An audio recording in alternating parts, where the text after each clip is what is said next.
নমস্কার বন্ধুরা, স্বাগত সবাইকে নতুন একটা ব্লগে। তো আজ হচ্ছে 25শে এপ্রিল, শুক্রবার, আর এখন বাজছে সকাল প্রায় 9টা। তো আজকে ব্লগটা এখান থেকে শুরু করছি। আর আজকে কিন্তু এখনও বাড়িতে, অন্যান্য দিন এই সময় ডিউটিতে থাকি। তো যাই হোক, একটা সিআর বাকি ছিল, তো সেই সিআরটাই নিয়েছি। সিআর বলতে কম্পেনসেটরি রেস্ট যেটাকে বলে, তো এক্সট্রা ডিউটি করলে পাওয়া যায় আর কি। তো আগে আমার একটা এক্সট্রা ডিউটি করা ছিল, তো সেটারই রেস্টটা সিআরটা ডিউ ছিল, তো সেই সিআরটাই নিয়েছি আজকে।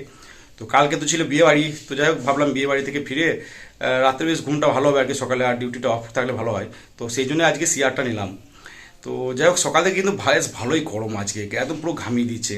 কালকে সারা রাত বেশ ভালোই ভুগিয়েছে, এদিকে মশাতেও ভুগিয়েছে, গরমে ভুগিয়েছে।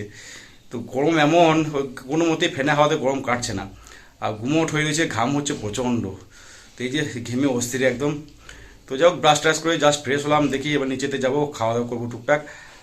আর কাজ বলতে দেখি জামা কাপড়গুলো আজকে কেচে দেবো। নর্মালি তো রেস্টের দিনেই কাচি, তো যেহেতু কালকেও রেস্ট আছে, তো আজকে কেচে দিলে বেশ ভালো টাইম পাওয়া যাবে আর কি। তো যাই খাওয়া দাওয়া করি, পরে আবার কথা হচ্ছে তোমাদের সাথে। তো রান্নাঘরে গিয়ে করলাম টিফিন। আর টিফিন বলতে বেশি কিছু খেলাম না সকালে। একটা সেদ্ধ ডিম ছিল এদিকে, আর এদিকে ছিল দুটো কলা। তো যাই হোক, ডিম কলা খাওয়ার পর তারপরে গেলাম কলতলাতে। তো সেখানেই কাপড়গুলো ভেজালাম আর কি।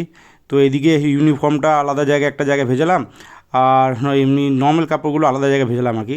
তো ইউনিফর্মটা আলাদাভাবে ভেজাতে হয়, কারণ তেল গ্রিজ এসব লেগে থাকে। তো নর্মাল কাপড়েও লেগে যাওয়ার চান্স থাকে আর কি, তো সেই জন্য আলাদা আলাদাভাবে ভেজাই। তো যাই হোক, কাপড়গুলো ভেজানোর পর তারপর বেশ কয়েকটা কাজ ছিল টুকটাক, তো সেগুলো করতে করতে একদম দুপুর পেরিয়ে গেল। তো কাজ টাজ কমপ্লিট করার পর মোটামুটি 1:30টার সময় বসলাম লাঞ্চ করতে। আর লাঞ্চে আজকে ভাতের সাথে ছিল কাঁচা পেঁয়াজ দা আলু সানা, এদিকে ডিম আর পেঁয়াজ ভাজা ছিল একসাথে, আর এদিকে ছিল ডাল, এদিকে মাছের ঝোল ছিল টমেটো দিয়ে, আর এদিকে ছিল পাট শাক। তো এই ছিল লাঞ্চ। তো লাঞ্চ করার পর নিচেতেই শুয়েছিলাম, আর একটু পরে ঘুমিয়ে পড়লাম। 2000 years later. বিকালে ঘুম থেকে উঠে সবার প্রথমে তো কাপড়গুলো কাচলাম। আর প্রথমে তো ভেবেছিলাম যে দুপুরেই কাপড়গুলো কেচে নেবো, কিন্তু দুপুরে কলতলাতে এত রোদ ছিল যে সেখানে বসে কাপড়গুলো কাচতে আর ইচ্ছে করলো না। তো ভাবলাম থাক, হ্যাঁ রোদটা একটু কমুক তারপরেই কাচবো। তো যাই হোক, বিকেলে ঘুম থেকে ওঠার পরই কাচলাম কাপড়গুলো। আর কাপড়গুলো সব নিচেতেই মেলে দিলাম, কারণ হ্যাঁ সারা রাত জলটা ঝরে যাবে, আর মোটামুটি 80% শুকিয়ে যাবে নর্মাল কাপড়গুলো। তো যাই হোক, আর এইদিকে এই মাধবীলতা গাছটা, যেটা মধুমালতী বলে আর কি, এইদিকে অনেকটা হেলে গেছে। এই যে ফুল বেশ ভালোই ফুটে আছে, কিন্তু এইদিকে অনেকটা ঝুঁকে গেছে ভেতরের দিকে বাড়ির। তো এইদিকে ডালগুলো কাটতে হবে। আর এইদিকে একটা সজনে গাছ আছে, সেটাও বেশ ভালোই বড় হয়ে গেছে মনে হচ্ছে। তো সেটাও কাটতে হবে, নাহলে তারে ঠেকছে উপর দিকে। তো যাই হোক, কাপড় টাপড় কাচার পর তারপরে স্নান টান সেরে ফ্রেশ হয়ে রেডি হয়ে গেলাম বলতে যাব বোলপুর দেখি। আর এই যে রেডি হওয়ার সঙ্গে সঙ্গে ঘেমে অস্থির, প্রচণ্ড গুমট। এখনও রোদ খুব কমে গেছে, বিকাল থেকে সন্ধে হতে চলো, কিন্তু এখন গরম কমার নাম নেই। তো যাই হোক, সন্ধ্যাবেলায় আর কিছু খেলাম না, ওই ফ্রিজে একটা আইসক্রিম রাখা ছিল, তো সেটাই বের করলাম আর কি। ওই আমুলের ভ্যানিলা যেটা হয় সেটাই। তো এটা হচ্ছে 100 ml একটা। তো আমি আর বাবা দুজনে মিলে অর্ধেক অর্ধেক করে খেলাম। তো সেটা খাওয়ার পরেই বেরিয়ে পড়লাম বাইক নিয়ে, আর গেলাম বোলপুর। তো আমি ছিলাম, আর সাথে ছিল সুমন্ত। এই যে তো দুজনে মিলেই গেলাম মেলা মাঠে। তো অনেক দিন মেলা মাঠ আসা হয়নি আর কি। তো এই মেলা মাঠটাতে এই সময়টা দারুণ লাগে, বেশ ঠান্ডা ঠান্ডা হাওয়া দিচ্ছে দেখলাম। তো বোলপুরের ওয়েদার গরম হলেও কী হবে, বোলপুরের বাইরে এই সাইডটাতে বিশ্বভারতীর সাইডে ওয়েদার কিন্তু বেশ ভালো, বেশ ঠান্ডা ঠান্ডা হাওয়া দেয় এই সময়টাতে। আর মেলা মাঠ মোটামুটি এই সময়টা একদম জমজমাট। বিশেষ করে বাচ্চা কাচ্চা কচি কাচ্চাদের খেলা বেশ ভালোই চলে এখানটায়, দেখলে বুঝতে পারবে। এই যে তো যাই হোক, সেখানে বসে অনেকক্ষণ আড্ডা হচ্ছিল। আর এদিকটায় অনেক কিছু বিক্রি হয়, চাটাও বিক্রি হয়। কিন্তু আগে শুনেছিলাম ঘুগনিও বিক্রি হয়, কিন্তু আজকেই প্রথমবার পেলাম আর কি কাকাকে। তো কাকা ঘুগনিও বিক্রি করে, আর এদিকে আলু চপ, ভেজিটেবল চপও বিক্রি করে। তো আজকে ঘুগনিটাই ট্রাই করলাম, তো বেশ ভালো লাগলো ঘুগনিটা। তো তোমরা কখনো মেলা মাঠে এসে বসে আড্ডা দিলে ঘুগনিটা অবশ্যই খেও। তো ঘুগনি খাওয়ার পর একটা যেটা সমস্যা হলো, যে পাতাটা ফেলা, পাতা বলতে থার্মোকলের বাটি ছিল।